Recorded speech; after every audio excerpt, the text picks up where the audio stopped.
Maintenant que vous avez réalisé la perspective du produit et que vous avez trouvé une ombre à peu près cohérente, je vous propose de faire la mise en couleur de ce magnifique briquet. Il n'y a pas beaucoup de couleurs.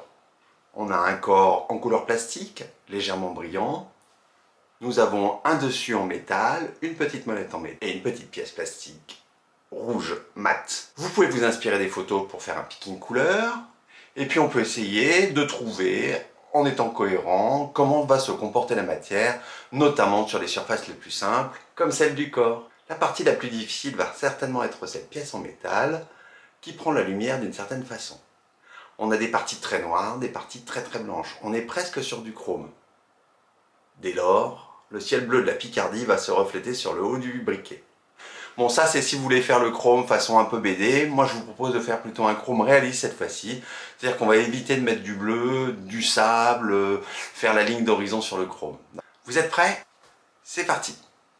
Il n'y a pas beaucoup de vidéos sur la mise en couleur, alors celle-ci risque d'être un peu longue. On sélectionne d'abord la zone du corps du briquet et on applique un dégradé de la couleur que l'on souhaite. La zone la plus sombre va être la zone où l'ombre tangente le cylindre du corps du briquet et la zone la plus claire sera celle en direction de la lumière. Pour accentuer l'effet, je vais renforcer la zone sombre avec la couleur contraire. Ici, j'ai pris du jaune, donc sur ma roue chromatique, je vais chercher à l'opposé la couleur. Bon, c'est quelque chose qui ressemble un peu à du violet, je l'ai déjà dans ma palette. Je l'applique à l'aérographe à 10-15%, guère plus, et au sol également un petit peu.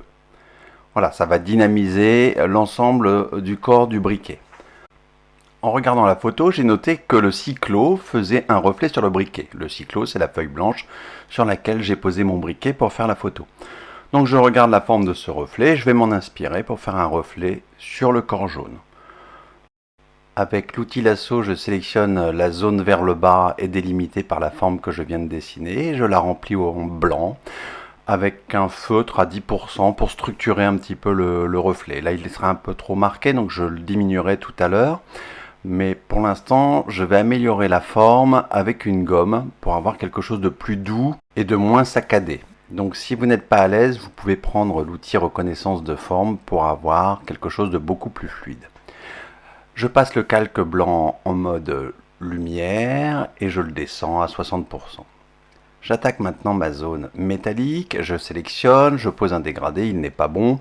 Donc là, je vais jouer avec des blancs et des gris. Et pour donner l'impression que c'est une pièce de chrome, je vais jouer avec des dégradés très nets, très précis. En fait, je vais avoir quelque chose d'assez tranché, c'est ce qui va me donner la brillance. J'essaie plusieurs choses, j'aurais pu m'inspirer de la photo, mais j'ai envie de travailler comme ça un petit peu avec les bases que j'ai déjà assimilées sur le travail des pièces en métal. La partie supérieure est la face numéro 1, donc je vais juste faire un dégradé gris pâle vers le blanc étant plutôt à droite, vers le côté de la molette et de la lumière. Une fois que j'ai posé ce dégradé, que j'ai réalisé ici au feutre, pour pas trop m'embêter, je vais réaliser la tranche de l'ouverture en reprenant le dégradé extérieur de la pièce métallique. Moi je fais ça très rapidement avec un crayon HB, avec des blancs et des noirs très tranchés, ce qui me donne cette impression d'avoir à nouveau du chrome sur la tranche.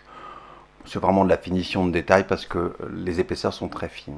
De même, ces épaisseurs ici sont une face numéro 1, donc je les repasse avec un feutre gris très pâle.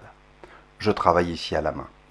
Ici j'ai un petit encart qui est orienté un peu plus vers la lumière, donc je vais lui rajouter du blanc avec une zone un peu sombre dans le fond. Pour le cliquer en plastique rouge, je change de méthode, c'est-à-dire que je remplis au rouge numéro 2 cette face ici et je vais ensuite la structurer en l'éclaircissant du côté de la lumière et en lui rajoutant de l'ombre sous les petites pièces. Donc c'est son ombre propre, on appelle ça, et ce qui va me permettre de structurer un petit peu le volume. Mais pour l'instant, je vais d'abord faire la face numéro 1 en haut avec du rose pâle et du rouge, le rose pâle étant tourné du côté de la lumière. Du côté opposé à la lumière, c'est la face numéro 3, donc je vais remplir avec un rouge foncé assez puissant et je vais en profiter pour faire les ombres propres du produit en dessous des arêtes tournées vers le sol. Si je veux améliorer le traitement des volumes, je peux travailler avec la couleur contraire, donc diamétralement au rouge, nous allons trouver un vert et je vais remplir les zones qui sont à l'ombre avec ce vert, soit avec l'aérographe, soit avec un feutre à 10%. Voilà, ça amplifie un petit peu les volumes. Nous allons nous attaquer maintenant à la molette. Donc il s'agit d'un cylindre en chrome, nous l'avons déjà travaillé en cours. Je reprends le dégradé que j'ai utilisé pour l'extérieur de la pièce métallique et je le pose en respectant les fuyantes. Ici nous avons une belle molette en chrome, il va falloir faire ensuite toutes les petites rayures qui permettent d'allumer le briquet ou de faire tourner la molette. À l'intérieur j'ai également un cylindre, par contre il faudra veiller à orienter le dégradé dans l'autre sens par rapport aux molettes qui sont à l'extérieur. Ici c'est plus foncé à l'intérieur, donc il faut bien penser à réorienter son dégradé. Sur les faces latérales et sur la face du fond, ce sont des faces numéro 2, donc je vais les remplir avec un gris moyen. Là je remplis très rapidement, autre méthode, puis ensuite je vais donner un petit coup de gomme pour faire réapparaître les couleurs que j'avais en dessous. Voilà. N'oubliez pas le deuxième disque à l'arrière, juste au-dessus de la partie crantée. Je crée un calque très blanc au-dessus des traits noirs et je commence par toutes les arêtes tournées vers la lumière. On va commencer par le corps en jaune ici avec une arête que je viens de dessiner tout à droite et juste en dessous du trait noir qui marque la délimitation avec le corps métallique, je vais placer une arête en blanc. Je dessine par-dessus mon calque noir et j'enlèverai ensuite beaucoup d'arêtes noires qui me gênent pour travailler correctement. Notez que le trait blanc est juste en dessous du trait noir, puisqu'il y a une nouvelle matière qui apparaît. Donc on va garder la délimitation trait noir, qui est la délimitation de la partie métallique. Par contre, quand il s'agit d'un angle saillant, je retire l'arête noire pour faire ressurgir l'arête blanche. Au niveau des traits de lumière, je vais placer des graineries avec le pinceau idéal.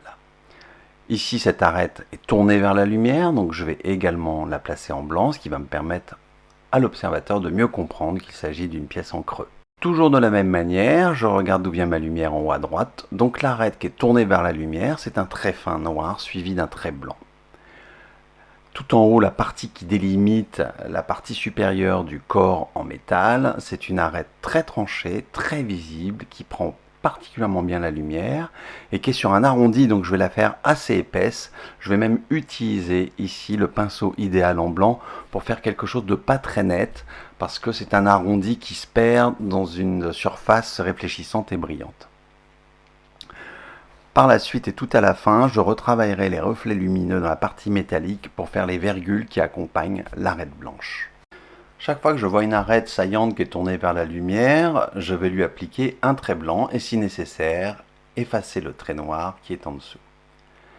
J'en profite également sur chaque face pour vérifier que les arêtes tournées vers le ciel ou saillantes soient bien réalisées en blanc. Ce qui est valable pour la pièce métallique l'est également pour la petite pièce en plastique rouge à l'arrière. Donc toutes les arêtes saillantes ou tournées vers la lumière seront réalisées en blanc. Attention, toutes les arêtes tournées vers la lumière sont réalisées avec un trait fin. Toutes les arêtes tournées vers le sol ou la zone d'ombre sont réalisées de manière plus épaisse. C'est ce qui permet de donner du volume à cette pièce. Les deux ellipses et arêtes saillantes sont réalisées avec un trait blanc. Et puis pour strier la molette et le grattoir, je vais utiliser les fuyantes en alternant trait blanc et trait noir. Je réalise ces stries sur un calque additionnel, comme ça je peux gommer le superflu et ce qui dépasse. Je réalise à la main l'écrantage sur les arêtes saillantes. Évidemment, du côté de l'ombre, le trait est épais, du côté de la lumière, le trait sera plus fin, voire blanc. Il existe dans la molette une petite zone d'ombre propre, donc je réalise en reportant la forme de l'ellipse sur le méplat à l'intérieur de la molette. Je passe un feutre à 30% en noir en mode multiplié. Je réalise l'écrantage avec des petits points blancs que je viens travailler dans l'épaisseur du trait pour augmenter cette impression de rugosité et de stries. Voilà la partie que je préfère. Je vais donner un petit coup d'aérographe bleu sur la partie supérieure et ensuite à coup de gomme enlever sur les faces latérales et la molette le bleu que je viens de placer. C'est très discret, hein, c'est du bleu 5%, 10% avec juste un coup d'aérographe. J'enlève à la gomme le superflu et j'enlève également là où le ciel n'est pas censé se refléter. Je vous propose une petite astuce si vous avez choisi une couleur où le blanc ne ressort pas suffisamment. Vous prenez un crayon avec la couleur opposée à 10-15% et vous soulignez du côté opposé à la lumière où vous encadrez le trait blanc pour le faire ressortir. Attention, n'exagérez pas parce qu'autrement on ne comprend pas très bien ce qui se passe. Puisque nous sommes dans les finitions, je vous propose de réaliser les petites virgules sur les éclats lumineux du métal ou du chrome. Donc avec un crayon, vous sélectionnez à la pipette la couleur adjacente et vous l'accompagnez le long de l'éclat lumineux sur l'arête. Vous faites ça régulièrement à chaque fois que vous avez un dégradé très tranché et vous accompagnez la couleur juste sous le trait blanc qui symbolise l'arête. Je vous propose une petite mise en page rapide pour mettre en valeur votre travail. Un rectangle, sélection, pose d'un dégradé circulaire avec un point blanc au niveau de votre produit. Derrière le produit, mais devant le fond, je fais une sélection rectangulaire et je pose une couleur qui est à la couleur du corps du briquet et je vais le déstructurer avec un feutre à 10% en éclaircissant à chaque fois pour donner un petit effet de dynamisme. Voilà, on est sur un ton sur ton avec du gris, il n'y a pas de faute de goût. À vous de jouer!